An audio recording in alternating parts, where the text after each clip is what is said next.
Darren, welcome. Good to be here. I am with Darren Key. Let's see if I can get these letters right. CEO of CFR. Very good. And you're in town because we're recording a little interview for our Sunday broadcast, but I thought it'd be fun to sit down and just have a little bit longer conversation since you're here and you're the expert about personal finance, because Scripture talks a whole lot about money. We've heard those verses that Jesus talks more about money than anything else. Your organization is all about money. So just real quick, for those who don't know, remind people what CFR is, and I can tell them relationships and Mosaic if you want. Yeah, so CFR basically is a financial ministry that helps provide loans to churches like Mosaic so that churches can reach the next level. Yeah. And so we manage over $500 million of people's money. And the idea is that rather than it sitting in a secular institution where it's not doing a lot, hey, let's get it out in churches and see churches grow and expand. And so we do that with a lot of different things that we do in that domain. Yeah. And so part of the idea of a ministry like yours even beginning is it's often hard for churches to get loans in the traditional sense. And I learned this real quick when we started talking to other pastors about getting buildings and that kind of stuff, because you go to a bank and they say, well, what do you sell? Show us your sales. That's right. It's like, we don't sell anything. And so what are we doing here? And so basically you get kingdom-minded people to invest at CFR, and then you turn around and loan that to churches like Mosaic so we can build a building with an interest rate that doesn't crush us and get in a place like we're filming from today, where you guys are going to change lots and lots of lives. Yeah. And that's what's amazing. We look back at all these churches we funded. I mean, the typical church will grow 25 to 50% the first year. Yeah. You think about all those lives changed for eternity. It's pretty awesome. How long have you been at CFR? So I've been there 23 of our 40 years. And how many churches have you worked with? So we've worked with over 1,000 churches. Okay. So all over the country, all pretty over much? the country now. So yeah, it's quite a different mix too. Everything from a church that's more of a millennial church like Mosaic to a traditional church where the average age is 70 years old. So we do the whole gamut. So I was in the car yesterday driving to a friend's house and hang out for the day.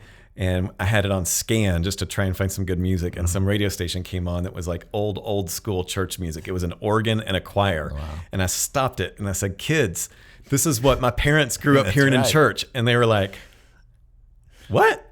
What is happening? So that was fun. So what I really want to talk about was personal finance, because you work with church finance, but that really starts on the ground level of people handling personal finance well, because if they don't, then churches have no money to build buildings and reach people with. So give us a few basics of personal finance, and I'm just going to pepper you with questions as you go. Okay.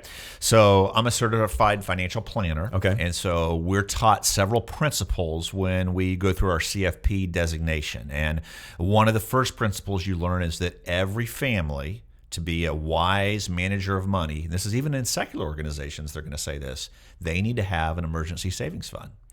3 to 6 months. Anybody here at Mosaic that's heard me talk, they've heard me say that before. You guys model it too as a church. So that is a basic building block. And this pandemic right now is really showing that. Cash is king. A lot of people have seen either they've lost their job, or maybe they're somebody that's relying upon sales, commissions, or other things. They've seen a pullback of their income. But if they've got that emergency fund, they can weather the storm a lot longer. And so that's the first kind of building block that I always talk about with people. So what's the main pushback you get from individuals, families, when you talk about emergency fund? I can't. I don't have enough money right now to be able to pay everything. Yeah. That's the number one that I hear from people. So what's your answer to that? So one of the things I always challenge them is, well, look around first of all and see, do you use everything you have? Because a lot of times they can look around their house, and we live in a world now where you can sell things and get some money for it. I've had many people, they've got things in their house that they could just sell and build up that savings fund a little bit. The other area is a lot of people, they'll have these subscription services that they've been a part of. And if you can start looking at those, and a lot of times, they just happen automatically. But if you start looking at those, you can see, wow, I'm spending this much every year. And you can quickly start finding some places that you can build that margin in your life of savings. And really, that's the key to wealth. I mean, if you've read the book, The Millionaire Next Door, the reality is most people, they become millionaires not because of an amazing income. It's because they live on less than what they earn. So I am familiar with that book, but explain to people who aren't. Yeah, so a lot of people think that, the millionaires around us, they're the people that are the influencers, the social people that you see on Twitter and all the different social media. Or they inherited it. That's exactly right. But the reality is the book actually did the analysis of who the millionaires are in America, and what they found is it's people that actually never had these massive incomes. They just lived significantly below their means, and they invested that money. I read one time the average millionaire, that it was in that book or another book just like it, that the average amount they spend on jeans is $20. And you think some jeans out there, $100, $200 even, and the average millionaire wears $20 jeans. So my thought out of that is I can look like a millionaire or I can be a millionaire. That's right. But not both. Exactly. Right? And the other area it talks about in that book a lot of times is people, they drive a car beyond what they really should be driving and what they can afford. So where I'm very counterculture and what I teach related to stewardship is I don't believe anybody actually should take out debt to buy a car, because a car is something that goes down in value. If you can't afford to pay cash, then you probably are driving a car you shouldn't be driving. And that ties in, I mean, we're big, you've heard me say on the Financial Peace University, Dave Ramsey and his team stuff. We offer groups for that every year because I have a dream that everybody in our church will be debt free. I mean, I want that for you. That's right. I want that for everybody in our church. And people come in because it's America with tens, sometimes more, of thousands of dollars of debt. And so not buy a car with debt. So I always teach what would be okay with. Yeah, so there's okay debt. And I never say good debt necessarily, but there's okay debt and there's bad debt. And so house? So a 3-point test that I use for it to be okay debt. One, it has to be an item that is going to go up in value, has the ability to go up in value. Okay. Number two is you should never have so much debt that's going to put a strain on your budget, and you should never borrow more than what the item is worth.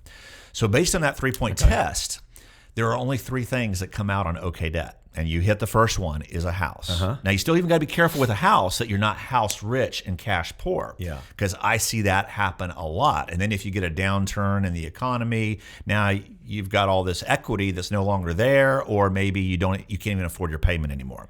So house, you still got to be careful, but house was definitely one. The other two, one is student loans. So now I would say ideally, don't use student loans. Try to go to a cheaper college and everything. But if you're going to be a doctor or something like that, there is a case where you are actually getting something that is so valuable, you're going to be able to make more income off of it. It would actually make sense in that case to borrow a reasonable debt load. Now, I went to a Bible college, and I had a friend that he took out a loan, and he wanted to go out on the mission field. And that didn't make a lot of sense because he was never going to make a lot of money as a missionary. So it ended up affecting his life negatively that way. So you still got to be careful. His student loan, Gotcha. So that's number 2. And then number 3 is kind of unique when it would be business/investment debt. So if you were going to buy a rental home or if you were going to start a business, it can be okay to take a little debt for that. Once again, as long as you pass that 3-point test that I talked about. But that means what's not on that list?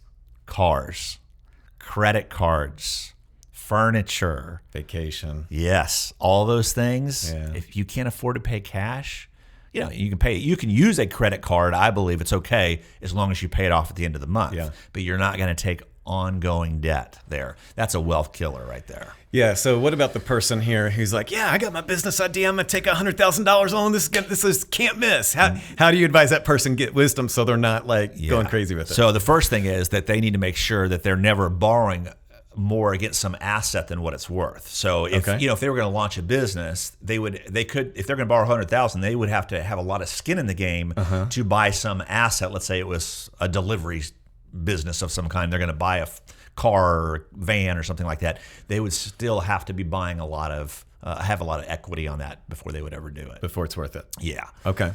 So you got to be very careful in business. And I'm a big advocate, go a little slower. And so I had a builder, for example, one time, as he'd watched so many builders around him that had went through the bubbles of the real estate, and they would do real well, and then they get wiped out. And so he just decided steady plodding brings prosperity, as we find in Proverbs. And so what he would do is he would do a home. He would take that equity, do the next one, and then eventually he got to where he had 2 going on, then he had 3 going on, and he built it with such a low risk. He's highly successful right now. I'm trying to remember where I read this, that a survey of millionaires, they asked what's the number one key to building wealth. Yeah. And the answer was stay out of debt. Yeah. That was it. Yep. This is great.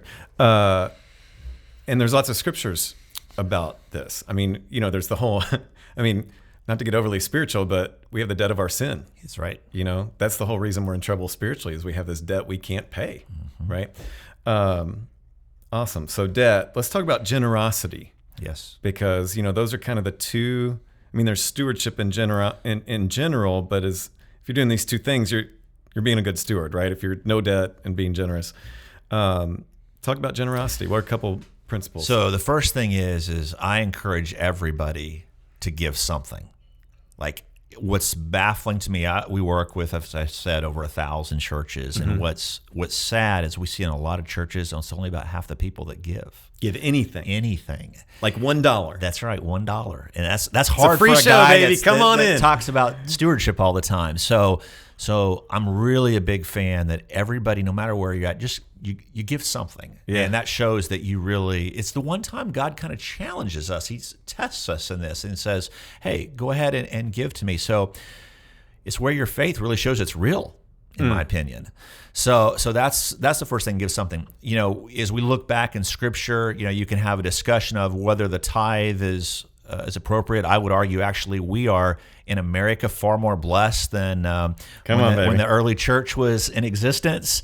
So I think we ought to be setting the bar a lot higher. Plus, a lot of people don't even realize the tithe really was 23 1/3%. It wasn't 10%. Because it was 3 different tithes. And so that's what a lot of people don't realize. So I would really encourage people, yes, once you progress to after giving something, giving 10% is great, but I don't think that's where you should stop. And so I know our family, what we've talked about is we want to grow in our generosity over the course of our life. And so we started out at tithing, and we give away 20%, and we give away out of our gross blessing because we want to, what you give out of what's God's going to bless you back. And so, and I know there's differing views on all that too. Heard a pastor one time, my pastor growing up, who said, somebody asked him if you should tithe out of your gross or your net. He said, well, I just figure I want a gross reward, so I'm going to do that. That's exactly right. It's kind of a country way of answering it, but I loved it. Good old boy answer. Great question. So tithing, we covered. I just talked to a guy in our church this week, and we were having a very open conversation about this, and he said, well, several years ago, he and his wife decided that they would increase the percent they give every year. So I forget if he said it's 1/4 or 0.5%. I think it may even vary, but every year they increase the percent they give away. Yes. And he said it's crazy how through very different circumstances, God continues to take care of them in lots of different ways. That's exactly right. That's what I can tell you, our family, we've seen the same thing too. Yeah. And there's so many ways, that you can be tax wise too. Right now, it's a very unique time. So there's things called giving funds where basically you can give assets that have went up in value, like stock or maybe part of your business or something like that. There's huge tax advantages versus if you had taken that asset and you had sold it first and paid taxes on it, or instead you put it in your giving fund. It can allow you to give so much more, and it's really powerful. So yeah, I love talking giving with people. That's ultimately why I do what I do. Yeah. What have you seen that gets people, this question's going to sound selfish, I don't care. What have you seen that gets people from sitting on the sidelines in giving to jump in and say, let's take a risk, let's see what happens here? Well, the first thing is, and this is what you've done a great job this year at Mosaic, but not every church is willing to talk about money. And so if you do not ask, you do not receive. And so one of the first things I always tell every pastor is you've got to be not afraid to talk about this, because for some people, they never hear about it in the church they attend. And that's really sad, because this is a journey that you want people to grow in, and if they never hear about it. So that's number one. You guys do a good job of that here. The second thing is, though, why do people give? They often give, we find, because of the story of changed lives. Because they want to truly know that they're not just giving to an institution, or they're not just giving so, some staff member could go on a vacation or something like that. They want to know that they're giving and lives are being changed. And when you see that happen, it's really powerful. My wife and I, we adopted 2 kids, one from Russia and one from Kyrgyzstan. And it changed our lives. And so one of the areas that we're passionate about is adoption. Yeah. And so we started up an adoption fund. And actually some people at Mosaic have actually benefited from that adoption fund. But when you see those lives being changed, it's hard to not want to give. It's like, wow, do I really even need this stupid little thing I'm going to buy?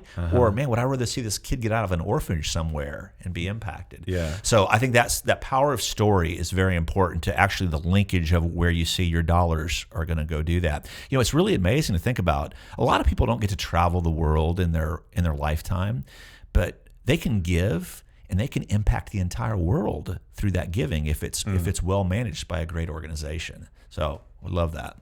So when it comes to debt and generosity, two things we've talked about. Which do people start first? Which do they start first? Yeah, I'm not generous and I have debt. So what do I do? So it's funny. Over the years, so I've taught a seminar called Christian Finance 101 in a lot of churches, probably thousands of people that I've had go through that. And I can't say it's the same for everybody of what they do. Some people get convicted about either one. Sometimes it's what they heard about first, financial peace you talked about. Sometimes pushes people more toward the debt, I would say, have knocked that debt out. But then sometimes there's some other ones that are more, I'd say, faith-based even than that one. And they might say, man, I'm going to start giving something first. So I don't know that you necessarily have to be one or the other. I like the dual track here of let's do both things at once would be kind of what I'm pushing, because then you start to see progress in both areas. It's not an either or. No. Both things are commanded and commended in Scripture. That's right. So why make it a choice? Yeah. Love that answer. That's great. For somebody who wants to learn more about how CFR specifically can help them in this journey of generosity, saving, any of that stuff, give us the website or text number or whatever. CFRministry.org. Go there. You're going to see all the different things that we do, and you can make a phone call to anybody on our team. We'd love to chat with you. Awesome. I know my family parks our emergency fund there. Multiple people in our church use CFR as an investment vehicle so that their savings are changing lives, which is pretty awesome to be a part of. If I park it at the bank down the street, that's right. It's not going to change anybody's life. Exactly. Except the CEOs. Maybe. That's right. Hey, thanks so much for being here, man. Thanks, Carl. Appreciate it. All right.